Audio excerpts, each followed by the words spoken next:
What's going on, guys? I'm Bhushan speaking for Ariosity, and I'm going to be reviewing Avengers Endgame. Now, here's the spoiler-free part of this review.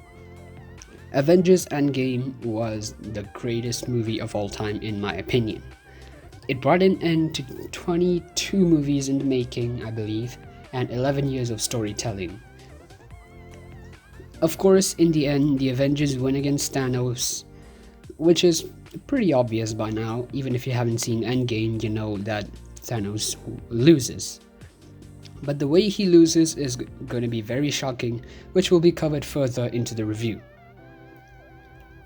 Now, here's the spoiler-free part. Avengers Endgame was a blast. It brought an end to, like I said earlier, it brought an end to a lot of movies, 22 I believe, and Marvel's calling it this the Infinity Saga. So basically, Endgame brings the end to the Infinity Saga. So like I said earlier, this movie was amazing. This could even beat movies like Titanic and Avatar at the box office for the highest grossing movie of all time. Now here's the spoilerful part of this review. Now, in the beginning, we see Hawkeye training his daughter Lila Barton to be the next Hawkeye, which is bringing in a lot of speculation that suggests that Lila Barton is going to be the next Hawkeye, possibly in a Young Avengers movie in Phase 4. Now, while he's teaching her to be the next Hawkeye, I believe, Hawkeye notices that his family is gone right out of nowhere. They're in a big field outside his house, and Hawkeye is very confused. But from the events of Infinity War, we know that Thanos snapped his fingers, which may have caused Hawkeye's family to turn to dust except for him.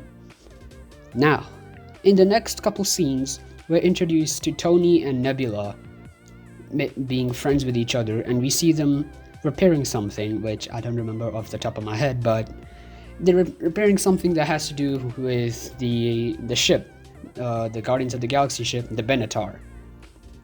Now, the voicemail that we see Tony recording in the trailers for Endgame, we see that he's leaving a voicemail for Pepper Potts, but only minor details and maybe the most hard-hitting moments of that message were teased in the trailer.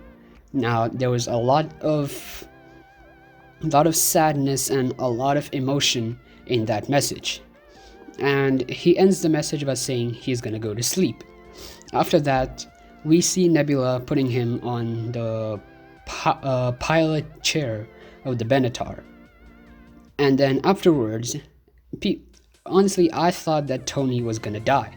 But eventually, a bright glow in front of him makes him wake up, and he doesn't believe what he's seeing. Now, right out of the gate, we see the bright glow means something that everyone was speculating for quite some time. This is when Captain Marvel rescues Tony and Nebula from outer space. Now, this is a theory that had been floating around on the internet for quite some time, and this was also a triumphant moment for, I guess, Captain Marvel fans, because they were rooting for her to rescue Tony. Now, after Captain Marvel brings Tony to Earth, we see a very kind of depressing discussion between Tony and Captain America, where we're brought back to many moments from the first Avengers movie. Like when in the first Avengers movie, Captain America doubts if Tony will put himself forward for a major sacrifice for the greater good. After that, Tony gives Captain America his nanotech armor, and he asks him to when Thanos comes back, put yourself in this armor.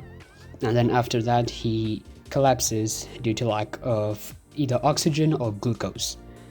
After that, we see the rest of the Avengers, so that's Captain America, Black Widow, War Machine, Rocket, and Nebula, and of course Captain Marvel, going to an unknown planet that we still don't know the name of yet. But we find out that Thanos is on a planet where he's decided to basically kind of retire from doing bad things and start being a farmer. Now this actually answers a major question that a lot of people had for the end of Infinity War, which was, where was Thanos on this? Where was Thanos? Now, if you read the comic books, you know that if you've read the comic books before, you already know where he was.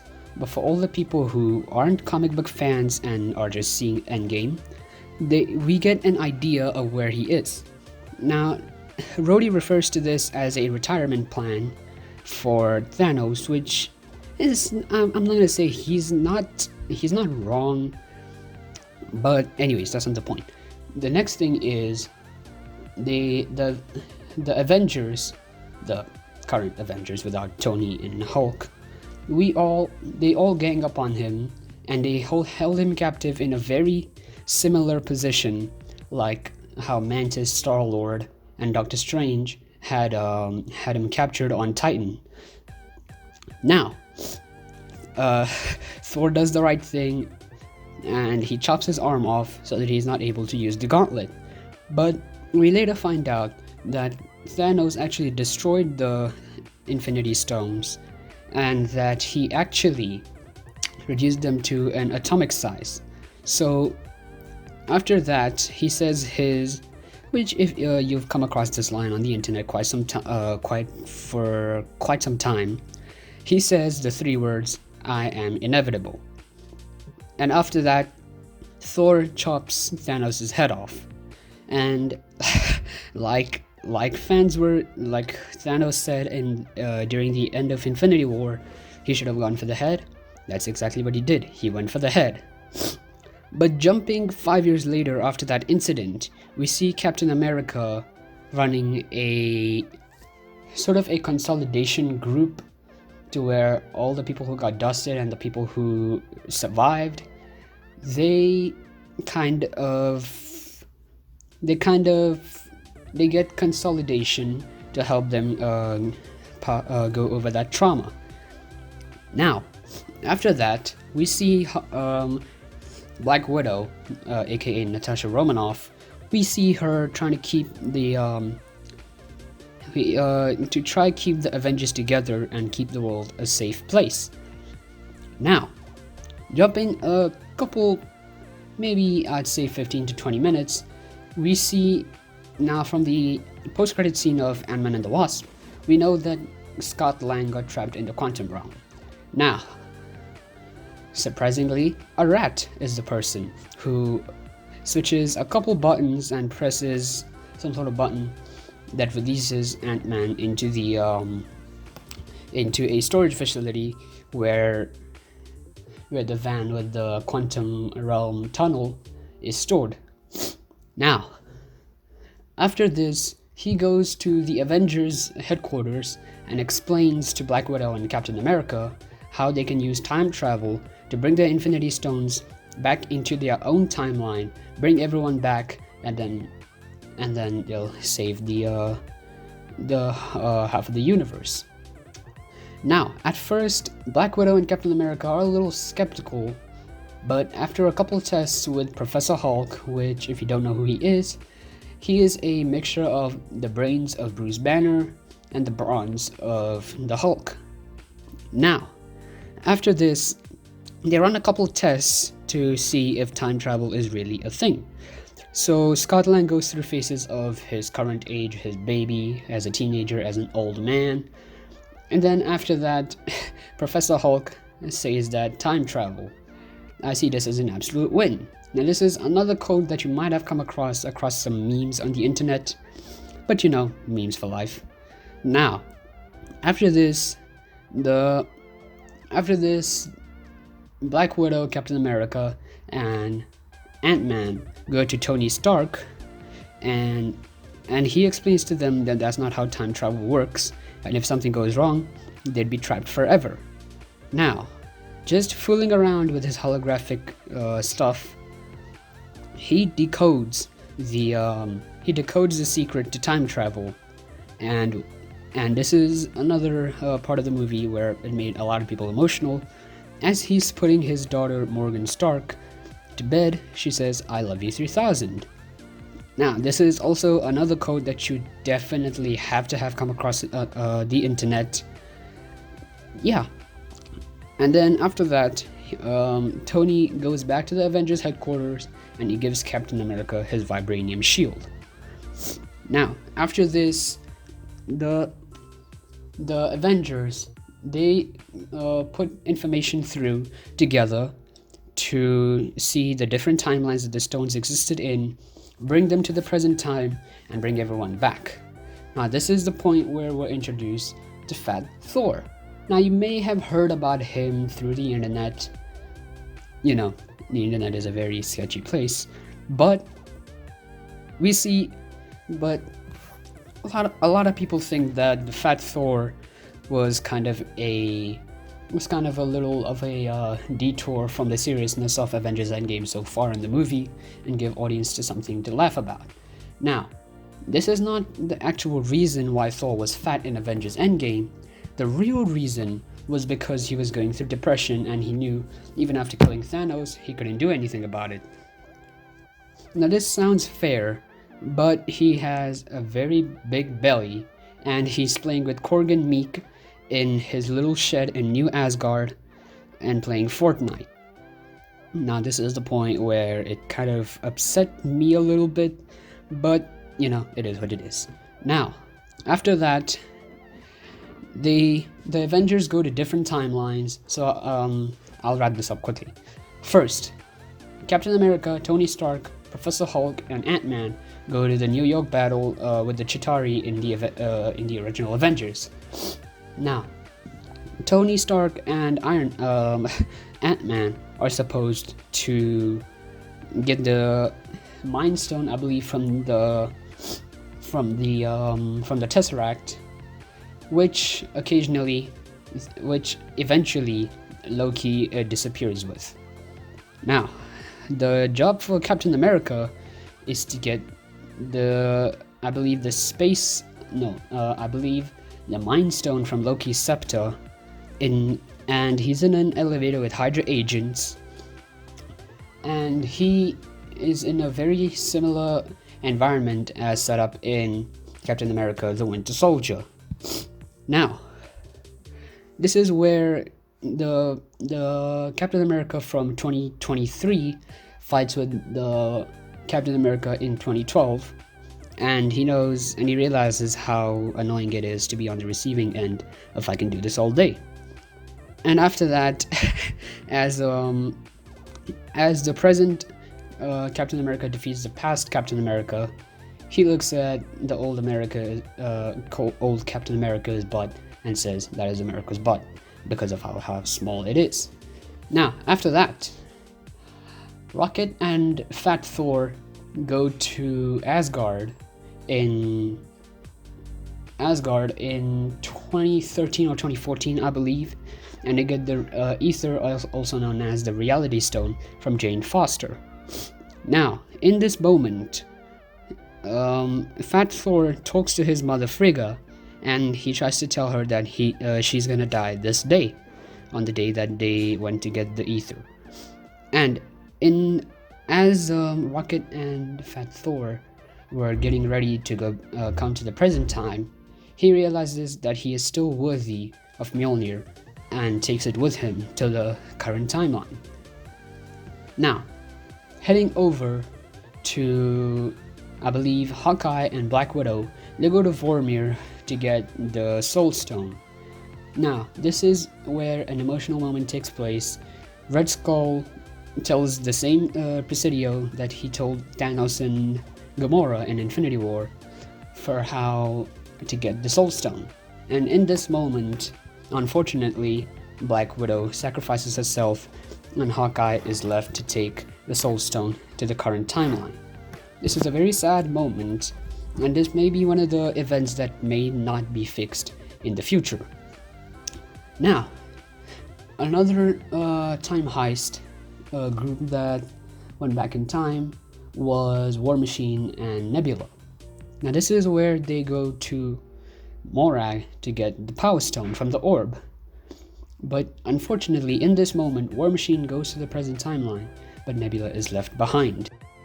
This is because the Thanos from 2014 finds out that there's another Nebula in the time period, I guess, and she's taken onto Thanos' ship, where the evil Nebula is replaced with the good Nebula. Now, this is where Gamora tries to befriend Gamora from our timeline, and she assures her that Thanos will be defeated. Now later, everyone gets back to 2023, but everyone is shocked to find out that Black Widow didn't make it. And in a discussion between the remaining Avengers, everyone discusses how Black Widow cannot come back anymore. Now, this is where everyone gets back to making a gauntlet and putting all the Infinity Stones in the gauntlet and putting it on somebody's hand, and somebody snaps everyone back into existence. Now, this is done by Professor Hulk, but the power of the Infinity Stones is too much for Hulk to handle, so it burns his arm. Now, this is where Ant-Man heads outside, and he sees that the sun is shining and the birds are chirping, and he says, "I think it worked." But right after that, the Thanos from 2014 comes and demolishes Avengers headquarters, because Gamora from 2014 allows the Thanos from 2014 to come into 2023. Now, this is where the climactic battle of Avengers Endgame takes place. Now, at first, Iron Man, Captain America, and Thor fight Thanos on their own. Now, after that, after snapping everyone back into existence, let's retract a little bit. As Thanos is trying to kill Thor, this is where Thor is about to die.